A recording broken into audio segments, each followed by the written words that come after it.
cubicle 9 and mouthwash. Thank you, Yes, nurse. sir. Look, I have to ring you back when things cool down. Yeah, bye.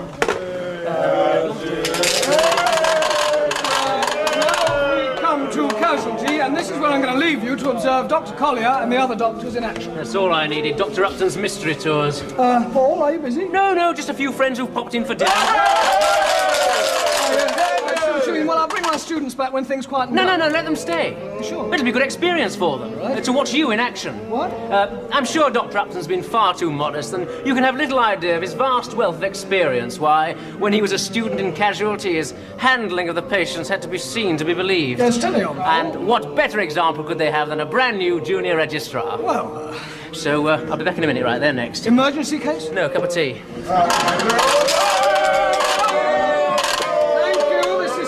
Hospital, not Stamford Bridge. Bloody referee! Any more of that and I'll send you off. Right, now when you're dealing with our patients, you must remember that the vast majority of them will be ill at ease. So it's very important to give them plenty of reassurance. Skinner, would you take this gentleman, if you go with this doctor, and strip to the waist? All right. Now, the man in the pinstripe suit. Diagnosis, anyone? You're probably wondering how I can diagnose without an examination. Simple. He is suffering from acute anxiety neurosis. In other words, a queue jumper. What's the matter? Can't we sit still? No, I can't. I've got a boil in a very painful place. Look, I'm a very busy man, and Professor Loftus said I should be seen at once. Mm-hmm. Yes, you need to be on the lookout for just this sort of thing. Geoffrey Loftus is a personal friend of mine. Oh, yes. That's method number 4. They take a quick butchers at the notice board outside and then claim they've known the dean since he was trained to use a potty. You'll have to do better than that. Would you go to the back of the queue, please? How dare you? I need immediate attention. Look, here you'll find a letter from Professor Loftus. Yes, and one from the Prime Minister, and one from the Queen. Well, don't just stand there, Bateman. Take this gentleman to cubicle 2 and take down his trousers. Thank you, Doctor.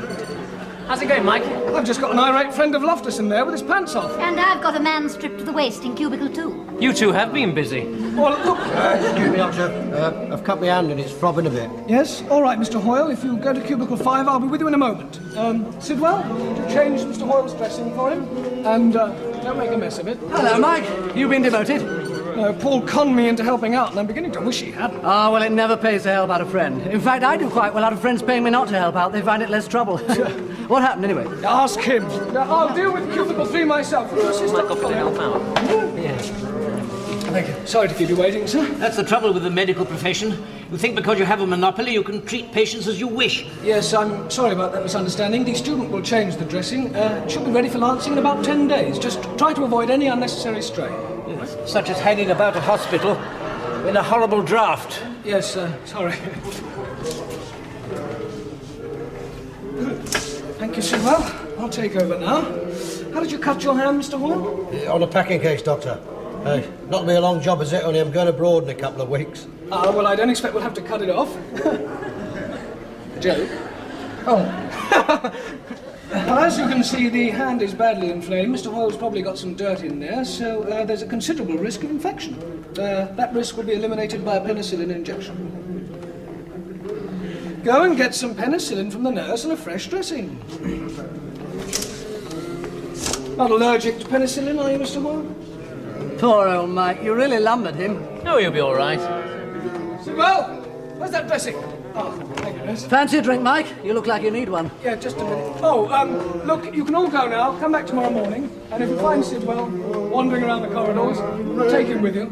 I'll just finish off this cut hand in cubicle 5 and I'll join you in the bar. And I want a double. Oh, you shall have it. It's Dick's round. What? What's the matter with him, Doctor? Cortisone, quickly.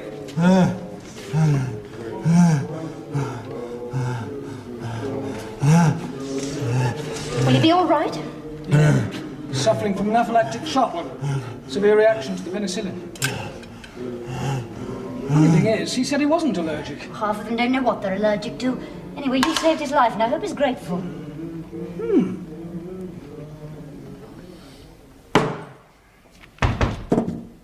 Come in. You, wanted to see me, sir? Ah, yes, Upton. I want to talk to you about that business in Casualty the other evening. The penicillin allergy? Precisely. Oh, well, it was nothing, sir. Really? Well, it was all in a day's work. I wouldn't call nearly killing one of our patients a regular part of our routine. No, sir, I saved his life. I believe you, Upton. The point is, will the court? Court?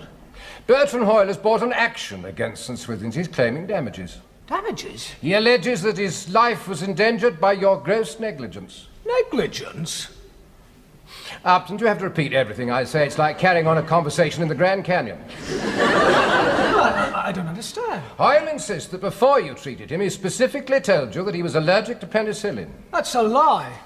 The hearing's in 2 days' time.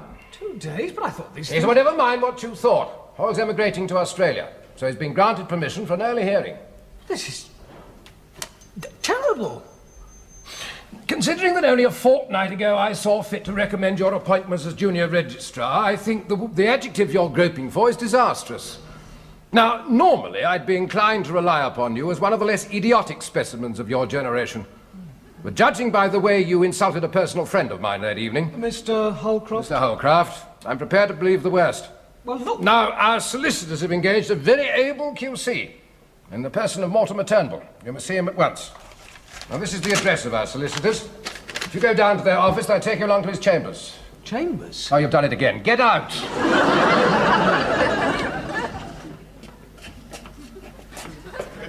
Mr. Turnbull won't be long. He's just getting a divorce. Are you black or white? Coffee. Oh, white, please. No sugar. That's just as well. There's none left in the machine. I could probably find the odd lump in the petty cash box, though. Ah, is Mr. Turnbull coming now? Afternoon, Mr. Turnbull. Decree nice high, 1 minute 25 seconds. Who's this, Wickers? Dr. Michael Upton, St. Swithin's Hospital. Oh, yes, you're my gross negligence. Mortimer Turnbull, how do you do?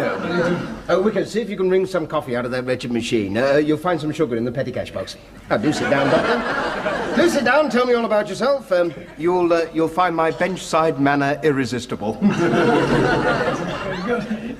Well, what would you like to know? Oh, why you did it, of course. No. Now, tell me what happened on the night of the 3rd when you were working in casualty. Well, I wasn't actually working in casualty. I was just passing through with a group of students. And pray, what has taking a shortcut through casualty got to do with what actually happened? Well, a colleague of mine, Dr. Collier, asked me to help out. They were busy. I see. And doubtless if you'd been taking a shortcut through brain surgery, you'd have stopped and given them a hand as well. I think that might have been going a bit far. Yes, I think perhaps it might. Well, now, let's see. They've established that the casualty ward was exceptionally busy that night. Oh, yes, like a madhouse. And drunken football supporters. Yes. So busy, in fact, that they were obliged to enlist your assistance. Yes. Assistance which, shall we say, was rather impaired by the fact that you'd been out for the best part of the evening carousing with your student friends. I'd been on duty for 5 hours at the time, and the only bit of carousing I'd done was with a cup of coffee out of a machine. Coffee won't be a moment, sir. Yes, all right. Well, get on with it, Wickers. Quick as I can, sir. Right, now, tell me what happened with Mr. Hoyle. Well, I read his medical notes, and he was taken to a cubicle. I then examined his hand, and apart from being badly cut, it was also inflamed. You and he were alone? Well, not initially. I had a student there with me. I wanted to give him some first-hand experience of working in casualty. That's what we were doing in casualty in the first place. You said that if Hoyle gave you any trouble, you'd cut his hand off. That's a complete lie. No, not now, Wickers, not now. So, Mr. Hoyle is a liar, is he? Yes, he is. Why did you threaten to cut his hand off? I didn't. He seemed over-anxious, so I tried to put him at ease by telling him that we wouldn't cut his hand off. It was a joke. Oh, I see. And I dare say the fact that Hoyle very nearly died struck you as being particularly amusing. Now, you injected him with a dose of penicillin in spite of his telling you that he was allergic to it. No, he said he wasn't. Oh, the medical student can, of course, verify that. Sugar, Wickers? Well, no, he'd gone to get the penicillin. I looked in the cash box, sir. Couldn't find any. How convenient, Dr. Upton. No witnesses to your gross negligence. Don't you find that as being suspicious, Wickers? Well, it is very peculiar, sir. Yeah, exactly. Sorry about that, Mr. Turnbull. Get some more. Look, if a man tells me that he's not allergic to penicillin and there are no medical notes to contradict him, then I believe him. I mean, why should a man knowingly put his life at risk? Why, indeed, Dr. Upton? Machine's run out of coffee, sir. Will hot chocolate Oh, get out! Dr. Upton, I put it to you, are you not guilty of gross, dare I say it, criminal negligence with regard to your treatment of Bertram Hoyle? He came to you for care and attention. You laughed at his pain, you abused him, threatened him, you then injected him with a dose of deadly penicillin and practically killed him. What plea of mitigation can justify such heinous actions? I put it to you, Dr. Upton, that your entire evidence has been a tissue of lies designed to hide your culpability. Professor Loftus, sir. Good morning. Everything all right? I was wondering if you'd arrived at any conclusion. Oh, yes, he's obviously telling the truth. We'll win.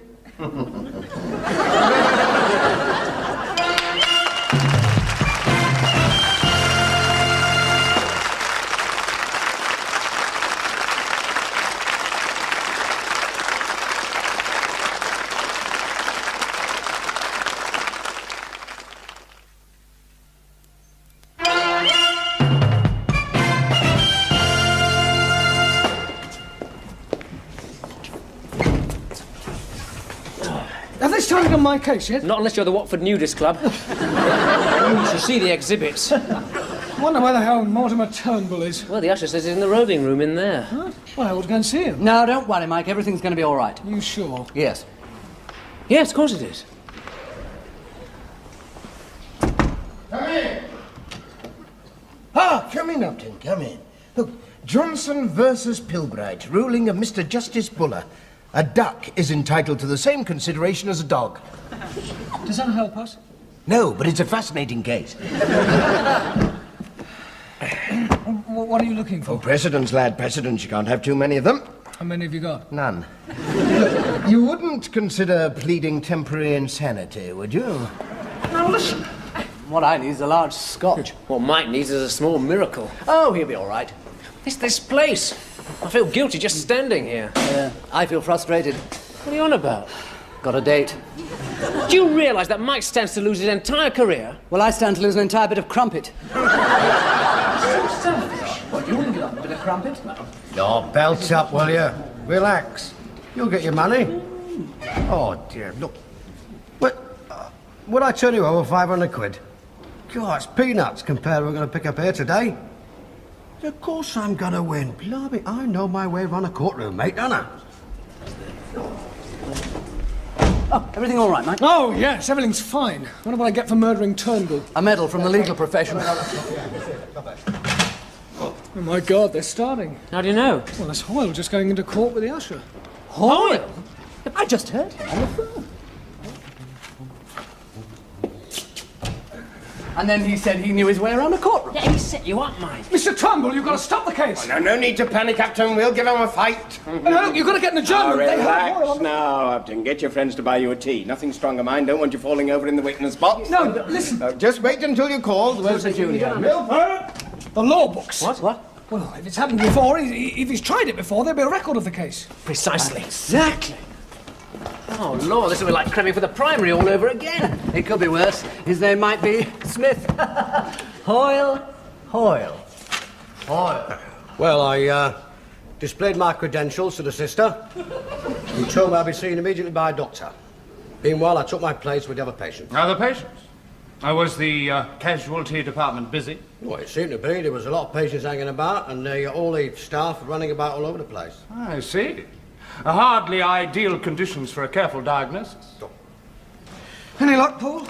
No, there's only one case here involving anybody called Hoyle. Oh, we only need one case. If it's the same Hoyle, he must be 120 years old. What about you, Dick? Did you know that if a woman was pregnant and she wanted to go to the lavatory, she can ask a policeman to lend her his raincoat? Sorry. You know, this could take days. We've got to get an adjournment.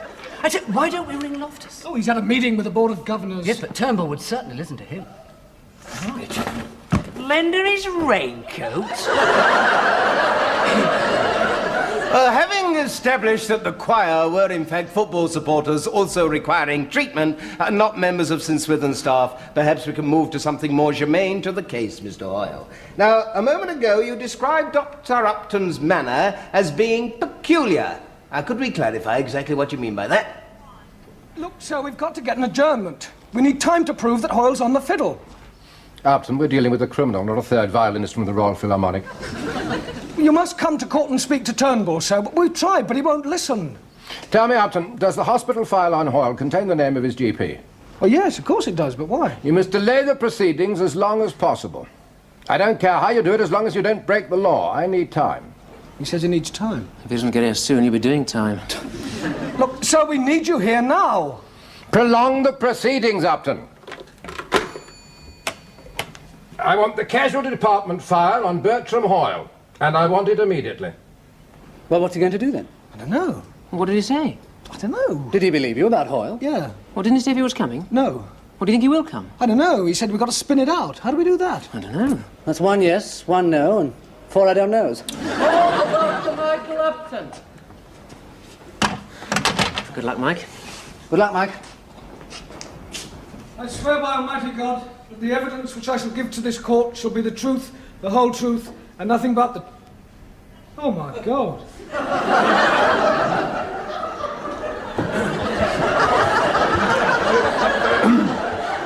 Dr. Upton, you are Dr. Michael Upton, currently practicing at St. Swithin's Hospital. Yes, my lord. I'm glad you're practicing, Dr. Upton. Are you getting any better?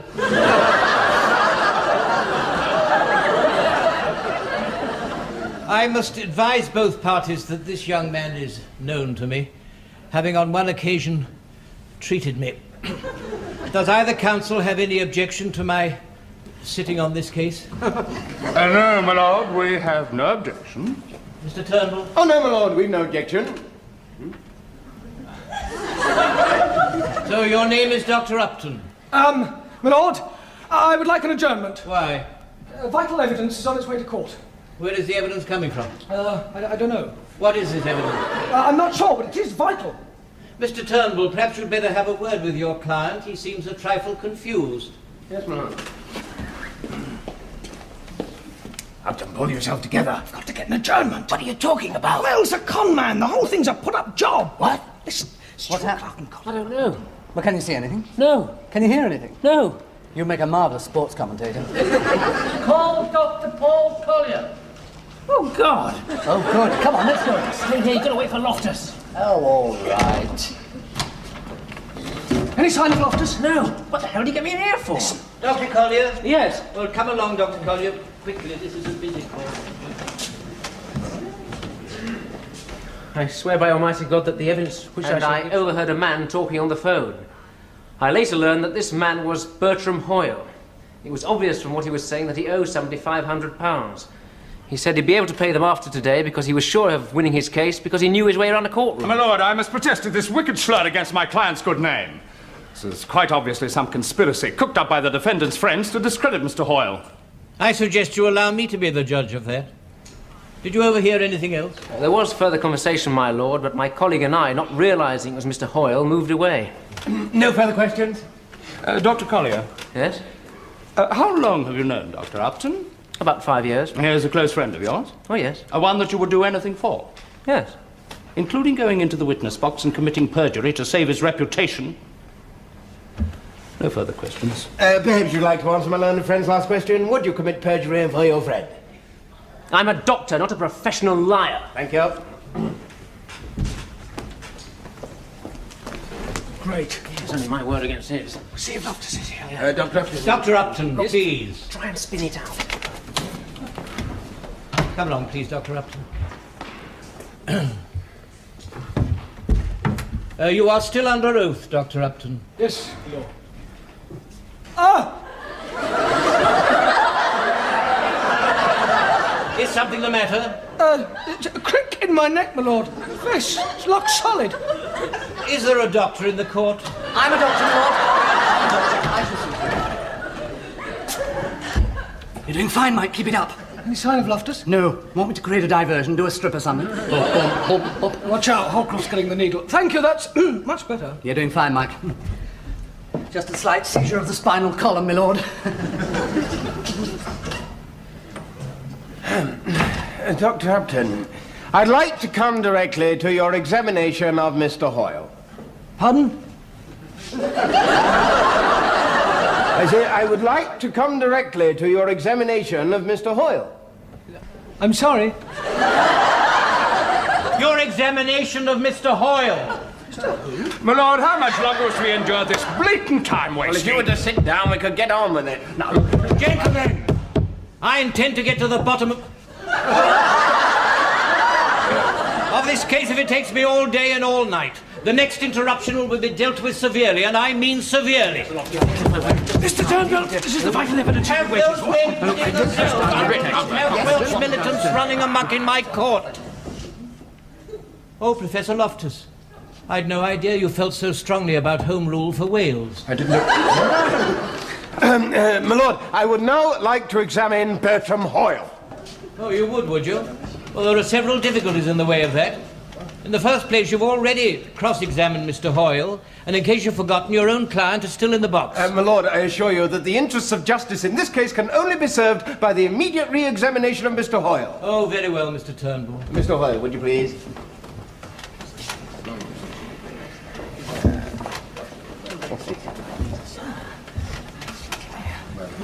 I may remind you, Mr. Hoyle, you are still under oath.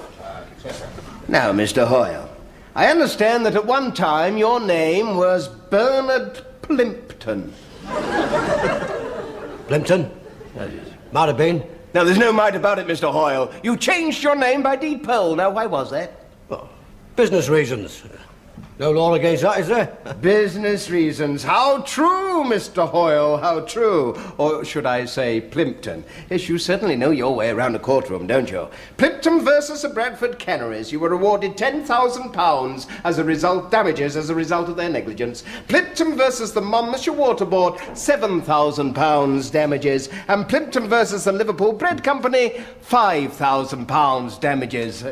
You know, you would appear to be either professionally accident-prone or the next best thing to a walking disaster area. I've had a lot of bad luck. Yes, you certainly have, and you've had some bad luck at St. Swithin's, haven't you? All you expected from the penicillin was a mild reaction. Nothing serious, just enough to ensure a substantial sum of damages. Mr. Millington, in view of the evidence you've just heard, I think you should give your client some advice. My lord. And as quickly as you can, please. My lord, my client wishes to withdraw his action. Oh, well, I'm not surprised. After the evidence I've just heard, I've no hesitation in making an order for costs against your client.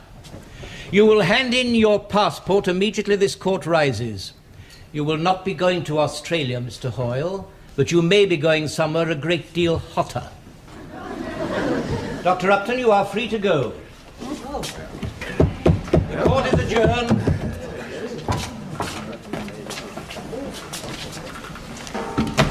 Well, it was simple, really. We hadn't been able to find anything on Hoyle in the law books, so therefore, if he'd been involved in any previous cases, it was under another name. His GP confirmed that some time ago, Hoyle, or rather Plimpton, changed his name. The rest was easy. Well, thank you very much. Yes, you were lucky this time, Dr. Upton, but then you had a good counsel. Well done, Mike. Well, mustache, crumpet at 4. Or you'll get indigestion eating between meals. I moustache. Oh, Doctor, as you appear to suffer so badly from cramp and deafness, why don't you get you some sort of medical attention? I can give you the address of a very good doctor. Would you like a lift back to the hospital, Dr. Upton? Yes, thank you, sir. Oh, Mike, you wouldn't like to give me a hand in casualty this evening, would you? Yeah, sure.